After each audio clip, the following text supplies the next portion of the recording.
It's been over 7 hours now since the fire first initially broke out here at the Vittoria Trattoria Restaurant. It's a well-known Italian restaurant here in the ByWard Market. Now at this point we still don't know too many details as to what exactly caused this fire to happen in the first place. We do know that the first call came in at around 11:30 a.m. this morning. Upon arrival, firefighters declared it a 2-alarm fire, yet then by 1 p.m. they declared it a 4-alarm fire, and that's because it started to go out of control.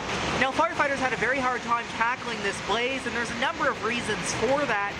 Yet they had to fight most of it from the outside. They did that with using water trucks, and because of how hot and how hard it was to get even near the building, they had to fight most of it from the outside.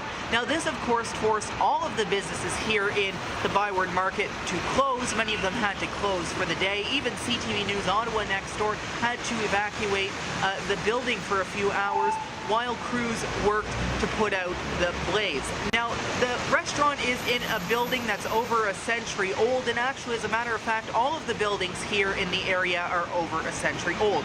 And that's partly what made this so hard to fight. Now, it wasn't until around 4 o'clock this afternoon, firefighters declared that they finally had the blaze under control. It's now about 6:40 in the evening, and as you can tell from here behind me, firefighters are still working to put out hot spots. City of Ottawa crews are here on scene cleaning up the area so the streets can soon reopen to vehicles again.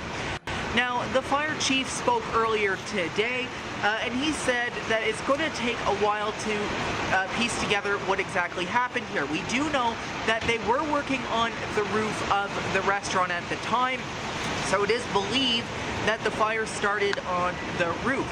They also still don't know what the loss of damage amount is at this point, yet Ayet says it's over the $1 million mark. He also says that other businesses here in the area were affected as well. He said that earlier this afternoon, he said that he still didn't have a chance to go inside the area, so he still didn't know exactly how many businesses were affected, yet we do know at least the 2 buildings on both sides of the restaurant were impacted when this blaze broke out. We don't know exactly if they had any fire damage, yet we do know that they did have a lot of smoke and water damage. Now, it took so much water to put this fire out that the streets in the area started flooding, and of course that extended to other businesses in the area. Now, the good news is nobody was injured when this fire broke out. We will know hopefully more this weekend as to what exactly the cause was. Charlie Cenac, WIN News, Ottawa.